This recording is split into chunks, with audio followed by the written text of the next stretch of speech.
Hi, we're going to try this again. Hopefully the signal will stay on. Happy Memorial Weekend, everyone. I'm in my red, white, and blue to celebrate America, the USA. And I wanted to give a shout out to my nieces and nephews who serve in the Army. And that would be Ryan and Flynn Lertzema and Shane Lertzema. I love you guys. Stay safe. And my good friend Tom Bowe and Tom Dalton, who both served on the Marines, and Tom Farrell, my good buddy and granddaddy to our two grandsons, the Farrell boys, Logan and Simon. And if there's anyone else I forgot, of course, I want to, in memory, give prayers and blessings to my father, Colonel Jack Milne, who was a colonel in the Air Force and FBI CIA, and my Uncle Duke, my Uncle Bob. Oh my gosh, I have so many family members. Mike, my brother-in-law, Mike, Bobby's husband. I just want to give a shout out to all of you and thank you so much for your years and dedication of service to bring us the peace and freedom that we all treasure and enjoy. So remember what Memorial Day weekend is all about, and do take a time to pause and give prayers to those who have served.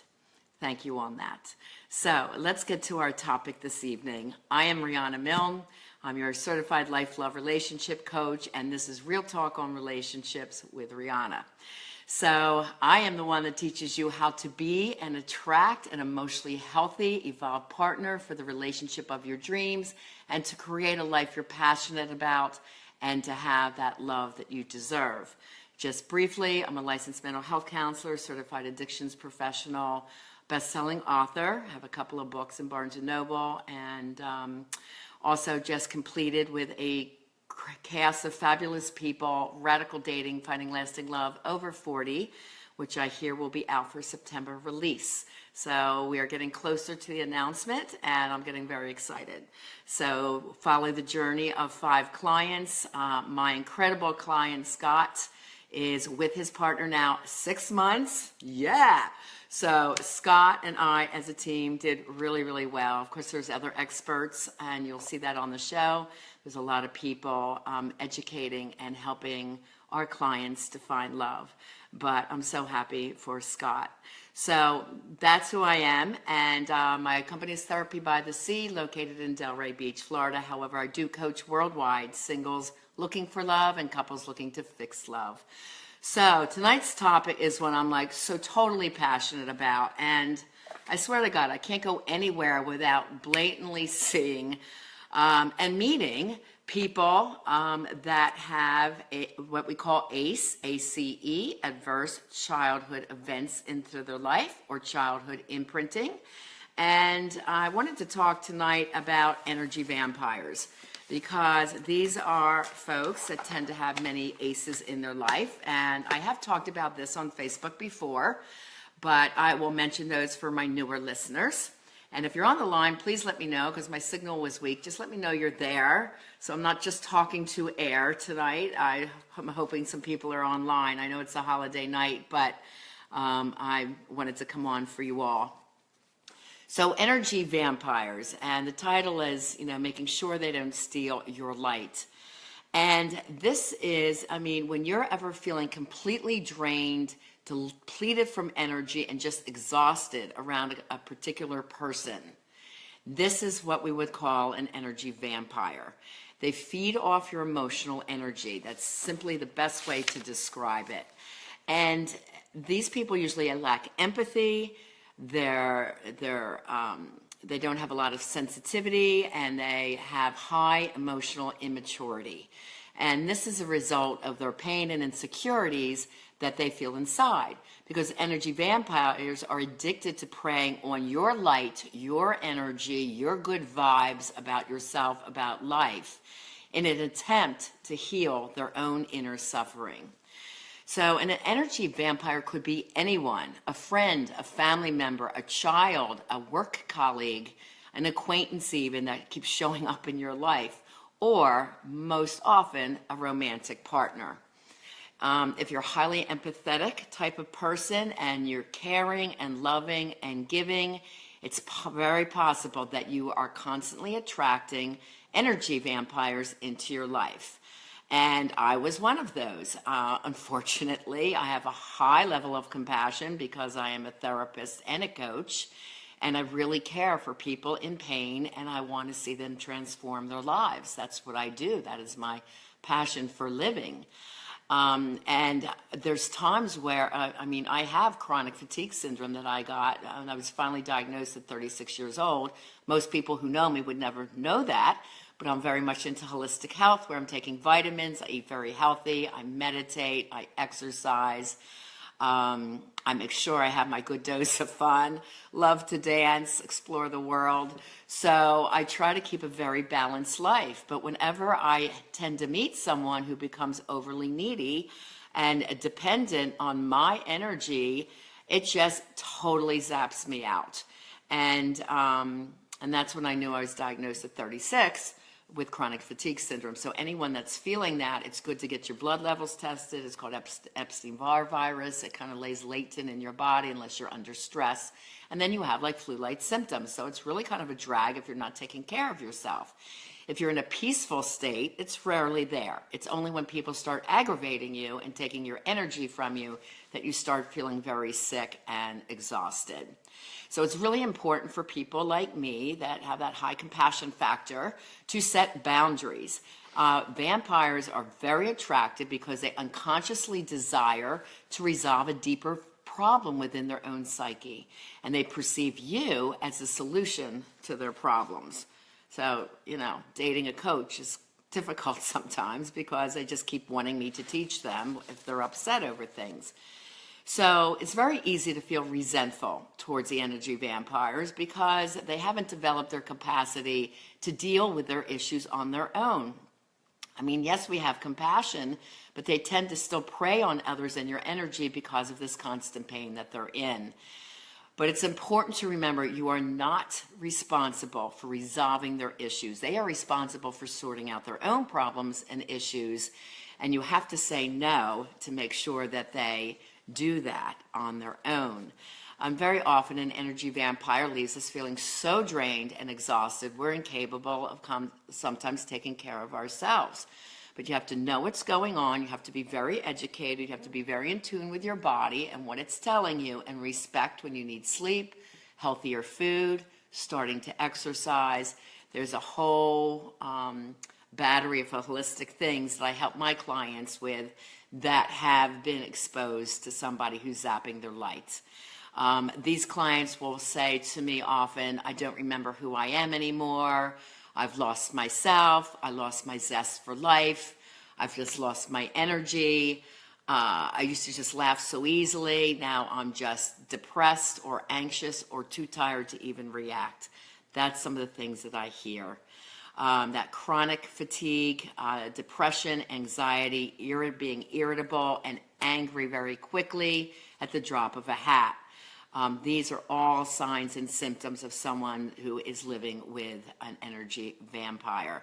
And again, we have holistic vitamin remedies for anxiety and depression that work beautifully, and there is answers to this. So don't think, oh my God, you're doomed forever. But the important thing, again, is to draw the line, set boundaries around these types of people, and if they refuse to get help and they are not improving in the situation, then you really have to look at your relationship and come get some help, and maybe this person is just not the right one for you. Without learning how to identify different types of energy vampires in your life, it'll be difficult for you to practice self-nurturing. So you've got to know what you're looking for before they connect with you. Okay, so I'm going to go into that in a little bit, so stay tuned. I want to tell you a little bit more because the science just fascinates me. This I'm going to go into now is a summary from Nikki Gratrix, Gratrix.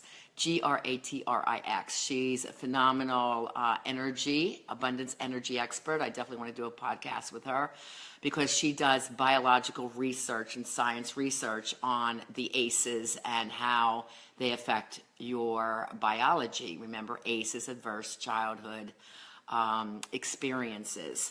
So her information is very valid, and I enjoy reading Hi, Bob.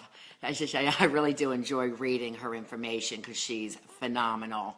So a person who's chronically stuck with low emotional state, which is known as an incoherent state, they stay often stuck in anger, fear, or depression, and they're going to affect your emotional and mental state of being. And they're going to try and bring you down to their level. I often call this the crab theory. You know, a bunch of crabs, think of Maryland crabs, are all in a barrel, and somebody's trying to improve themselves and get out of the barrel, and the other crabs bring them right down.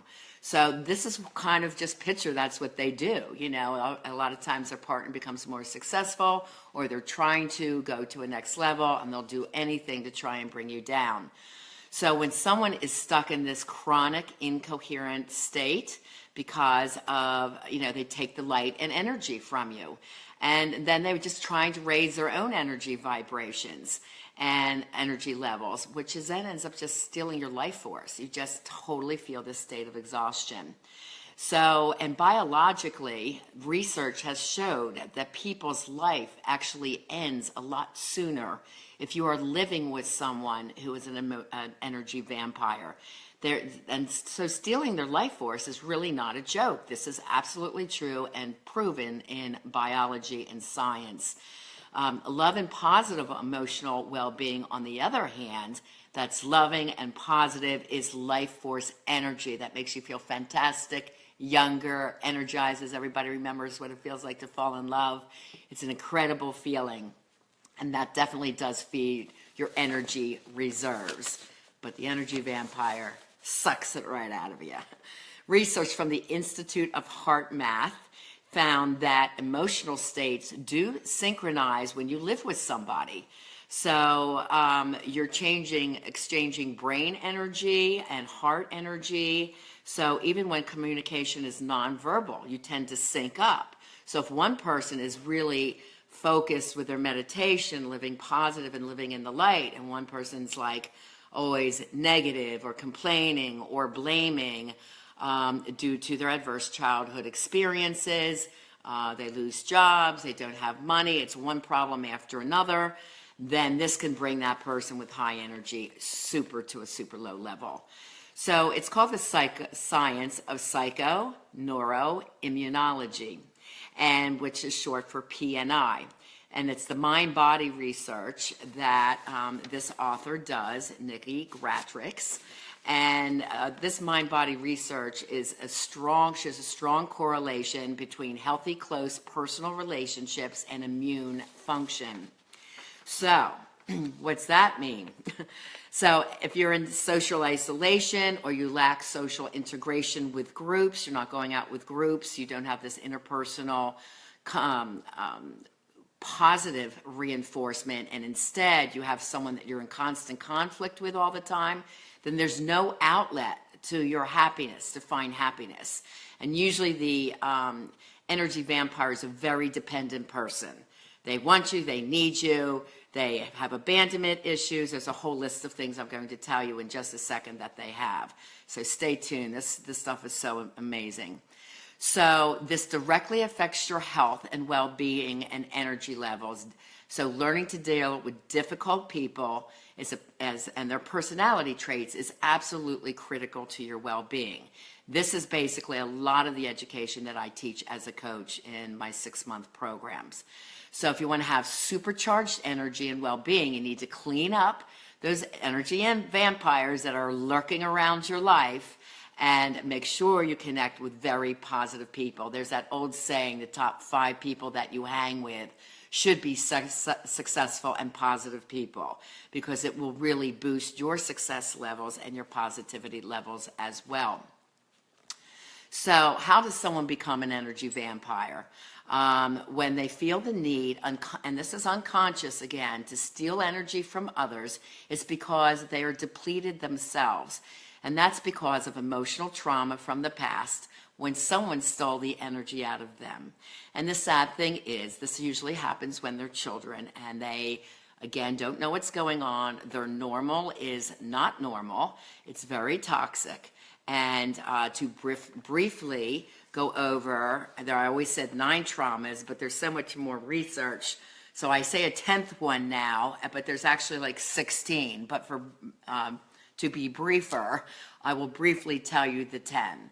Okay, so as a child, of course you're innocent and none of this could be helped. You have parents and an environment that causes issues that we call traumas that later emerge in adult life as triggers. So these triggers come out in life and love situations. And some people are very successful at work, but they have extreme trouble in love. And they are all due to the childhood trauma issues. So one study calls them ACEs, adverse childhood experiences. I call them the 10 traumas. So here we go. As a child, did you have parents that were addicted to anything? Drugs, alcohol, sex, porn, gambling, eating, hoarding, spending, any kind of addiction, even gaming, okay? Any kind of addiction. The addiction always comes first, by the way. The partner never will. Second, did you witness or were you a recipient of domestic violence? So were you yelled at? Was there verbal abuse? Was there emotional abuse or neglect? Was there physical abuse, a rape or molestation, whether in or out of the family? Was there abandonment? And there's two types, fault and no fault. A no fault abandonment is if a parent dies early or they go off to war and serve our country, they're away, or they have to travel for their job. And that was something my father had to do because he was FBI, CIA. He had to travel a lot. The next one, were you adopted, part of foster care, or had to go live with other relatives because your primary parents could not take care of you? Next is personal trauma. Do you remember feeling not like you fit in? Did you feel different? Did you feel not good enough? Children that struggle with weight issues, either being too skinny, I was a very skinny girl with big glasses, or if you had a weight issue. Those are kids that usually are bullied and have personal trauma. That also could be a medical condition when you're young. Did you have sibling trauma? Anything going on within your siblings that they struggled? Family trauma, loss of home by flood, fire, bankruptcy, and you lost your home. A parent incarcerated, moving a lot as a child. And the last one is, did you have a parent with a mental illness? That could be depression, anxiety, bipolar, borderline. There's many other psychological things that I describe in my book, Love Beyond Your Dreams. There's like 18 of them, and I very clearly tell you what they are. Hi, Bob. I'm so glad you're still with your lady. By the way, I'm just reading your comment. Yay. Congratulations. Bob found a wonderful woman, and there is love at every age. Bob is one of my happy senior clients and an amazing person with a great, great heart. So when people say I'm too old to find love, I'm like garbage. There's always love. The world is abundant, right, Bob? I told you that the day you walked in my office. So I'm so happy you've got a great lady. I'd love to meet her one day. So let me get back to my topic, ACEs. Okay, so these are the childhood traumas. So most people say, oh no, I didn't have trauma growing up, until they hear the 10 described. So once someone, again, is a child and you have any of these traumas, the energy is pulled from them, and as an adult, they're so depleted they start feeding off of someone else's energy unless they get treatment to make the unconscious traumas and triggers conscious.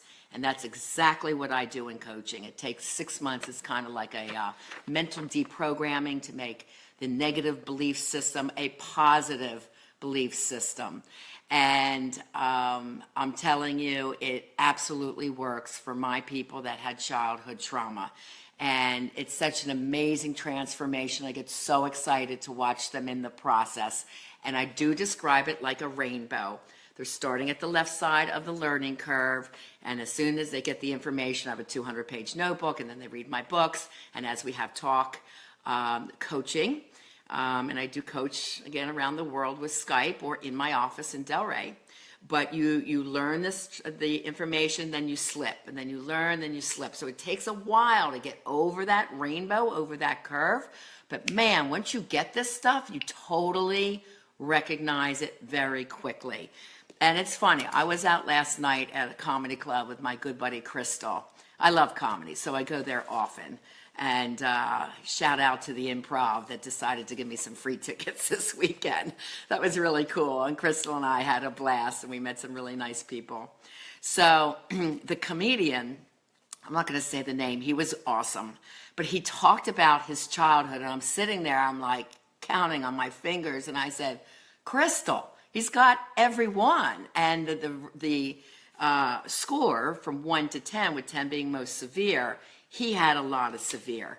And I had such compassion for him. I mean, his skit was very funny. He learned to take pain and use humor, which, by the way, is one of the coping mechanisms, to have a lot of humor when you're someone of pain. But it's very important. I teach my clients there is humor, which is a funny situation, and nobody is hurt when you have humor. But sarcasm is hurtful. Sarcasm is against a person.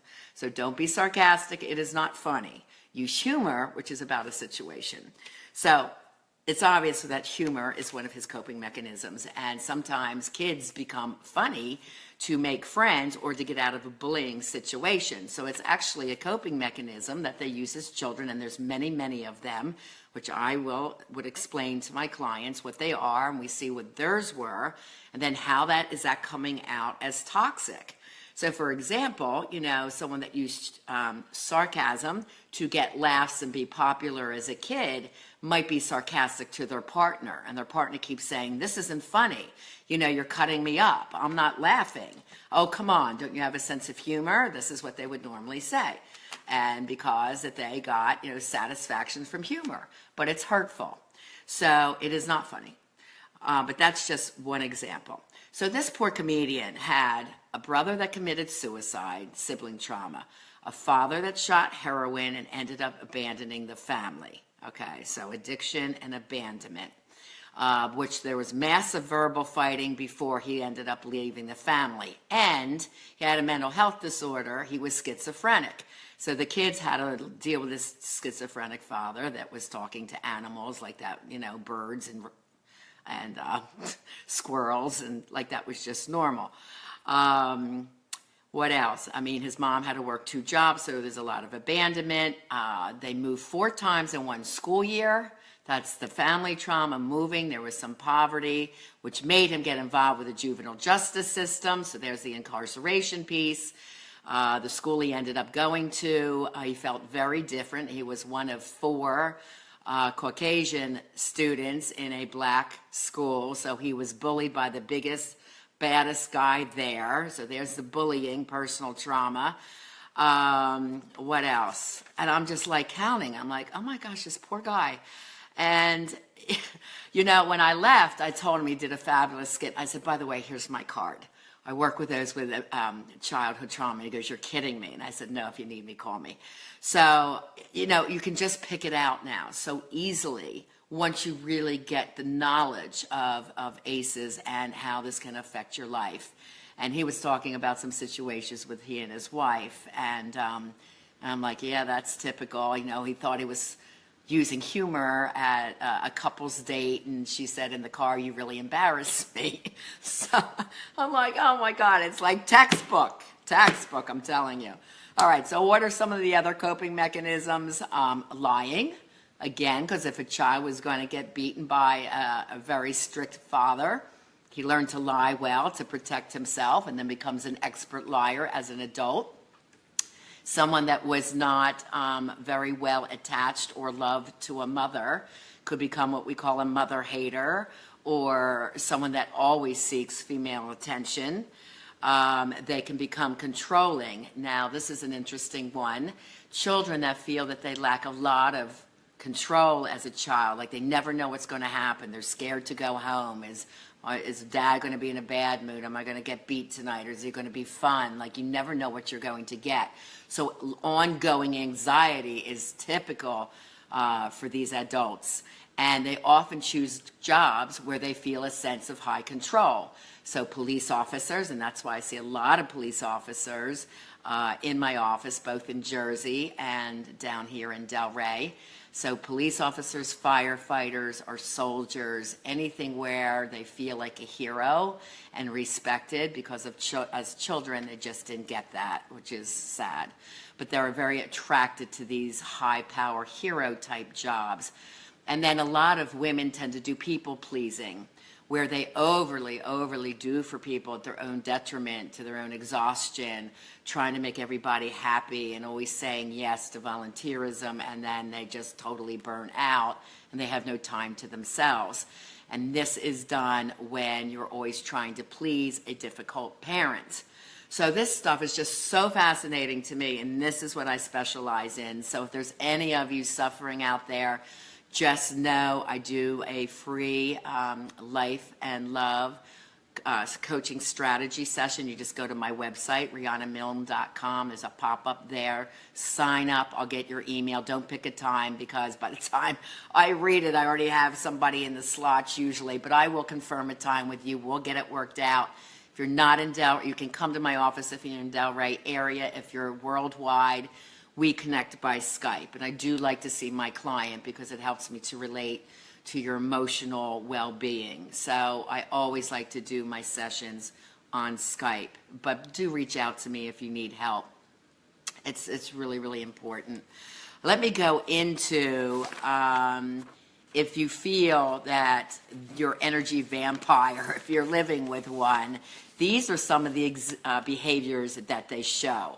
So there's a long list here, but they're all important. So I'm going to read through them.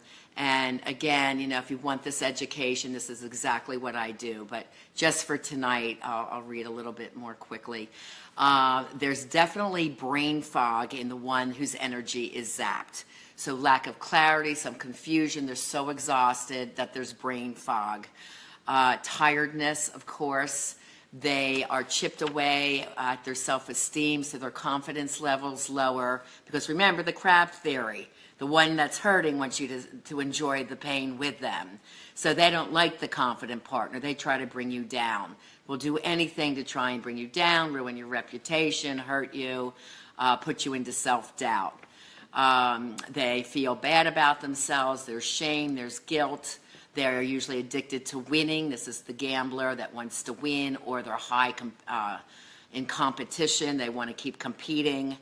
When you're a couple, married couple, why compete? You're in this life together. You should be working as a team. As I teach, it's you and I against the world. You're a team, not competition. Anger management problems. Definitely there's always anger. Hi, Alan. Welcome. Alan's just on the call. Unable to express vulnerability or show weakness. So they always have bravado or bragging a lot, or I did this or I did that. Sometimes they discount their own needs. That's the people pleaser, that they put everyone else before themselves, and then they get angry or resentful. There's a lot of resentful in that personality type. There's lack of boundaries with others. So either they're an abuser or they tend to be abused, unfortunately. They're addicted to doing. There's this subtype that does a lot of work. It's very hard for them to relax, can't slow down, hard for them to have fun. So one of the things we always look at is a balance in life. Where is the long stick, the short stick, and it should always be an equilateral triangle. And I call them the triangles, which I talk about in my book, Live Beyond Your Dreams.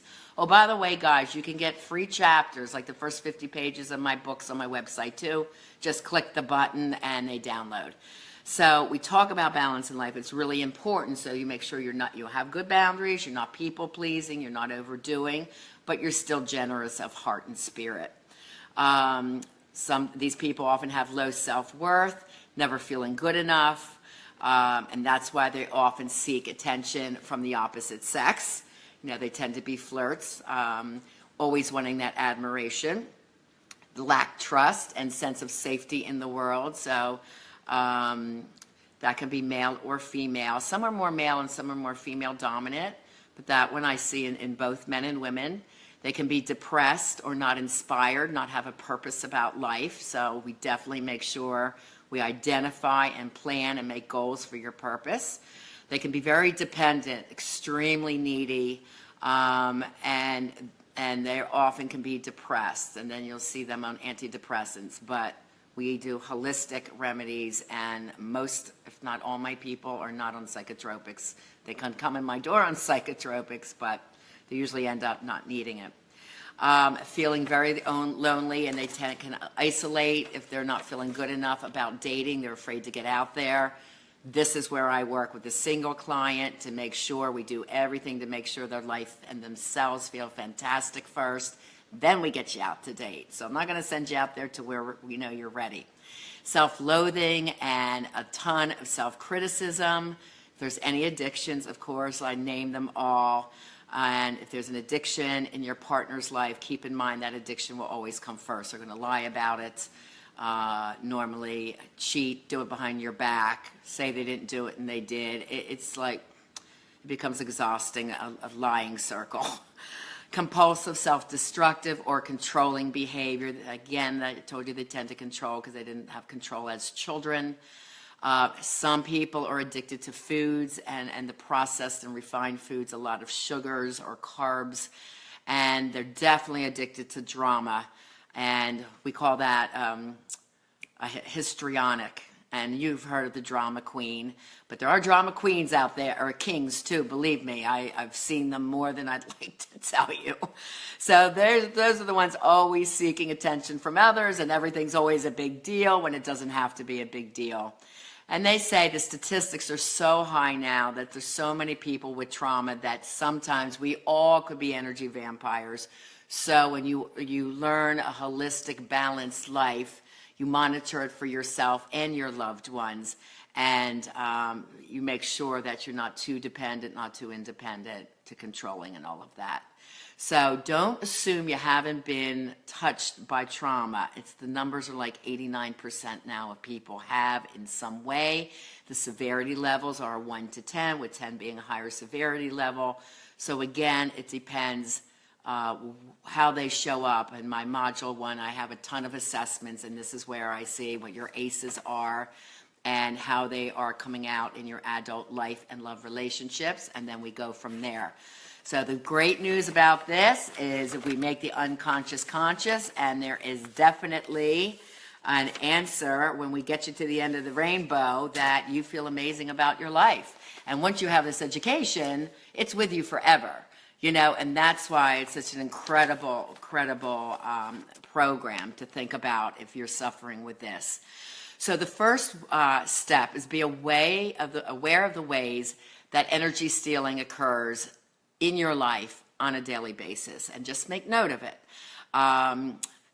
Start seeing if the interaction with the people in your life is becoming more and more draining to you. Do talk to them more about balance, or suggest you come for help together. Obviously, abusers who are verbally, emotionally abusive, or bullies in school or on the job, they're obvious energy stealers, but there's a lot more common and subtle energy stealing behaviors, and there's 20 of these guys. This stuff is rampant. That's why it's like so amazing to know this information. So I'm not going to go into all of them tonight, but I'm going to mention some, and then next week come back and I will do the rest, okay? Because it's just too much information. I've already been on a half hour. So I'll do the first 3, and then we'll go next week. So one is those who guilt trip. These are the blamers. Oh my God, you know someone that blames you for everything that happens in their life? It's always somebody else's fault, right? You see these people, right? They drain you. They try to put guilt on you, or they say you can't do this, you can't do that. They do control, and then they make you feel guilty if you do things, and they don't like it. They definitely are verbally abusive. They imply it's your fault. That's why the blame is there.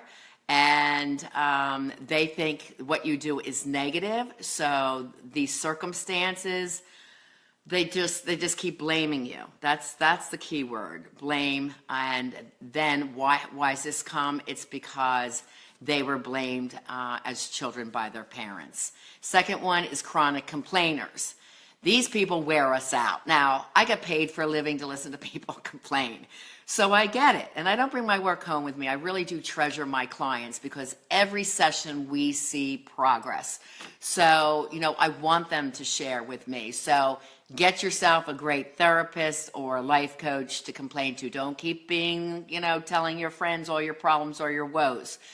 Don't keep doing all that negative stuff because that can really wear on the person that's the recipient. So they're often focusing on how they're victims and the world's always against them. They love that captive audience that will listen, but they don't want you to fix them. They don't really want your suggestions. They just want to vent. They just want to complain, and it's constant. So this is also developed in childhood when they felt very helpless, and these parents that they had just never took responsibility for their own life. So that's a shame too. It's all stemming back to childhood. And again, as children, we're very innocent and all we know is what we know. We call that our normal. But again, when we fall in love and our partners are like, what are you doing? This is not normal. That's when you're like, okay, some red flags are going off there. Well, why do I do what I do? So the first start of this process is making the unconscious conscious. The third one I'll go in tonight is broken friendships. They make you their therapist. They constantly ask you to help them solve their problems. They always want advice. So anytime they want to talk to you, it's questions about advice for them. And again, these kids lack parental support and they never got to develop the skills that were keen for independent and adult problem solving. So again, guys, there's 20 of these. 20. So this is why relationships are in so much trouble today. This is why the divorce rates are close to 60%, because there's two different people and there's traumas, and then when the fighting happens, nobody knows why they keep going round and round about the same issues. There's things that I call blurting out, not thinking before you're speaking. Rumination. Oh my God. Rumination's not one of the 20. I'm making it 21. Rumination is when you go on and on and on and on about something that really was not a big deal, but they've blown it up such a catastrophic proportion, and they can't let it go. It's like an obsessive thought constantly going in their mind. Rumination is one of them, so I shared that one with you tonight. So again, I'm Riana Milne on Real Talk and Relationships, and if I can help you in any way, please reach out to me. I'm at rianamilne@gmail.com. On my website, rianamilne.com, that's where you can get the free chapter downloads of Live and Love Beyond Your Dreams. One is about positive mindset and helping you mentally to make unconscious conscious and live in a good positive way and state of mind. And Love Beyond Your Dreams describes a lot of this toxic behavior. But I think I got to write another book, guys. It's going to be called The ACOA in Love. I have to, because there's so much more newer research, even since Bianna wrote the Love book, but I love it. The Love book's 424 pages, packed of great information, and I know it's helped so many people change their lives, the two of them. So if you would like to apply for that free coaching strategy session, it's a $500 value. I am here for you if you think you're suffering with this, or your partner is the energy vampire and you are suffering because he's sucking the life right out of you. I am here to help. So just reach out to me, write me, and I'm always here to help you have a life that you're passionate about and the love that you deserve. So God bless. Enjoy your Memorial Day weekend. Stay safe out there. Remember, good prayer to our soldiers and those who served our country. Thank you and have a blessed night. Good night.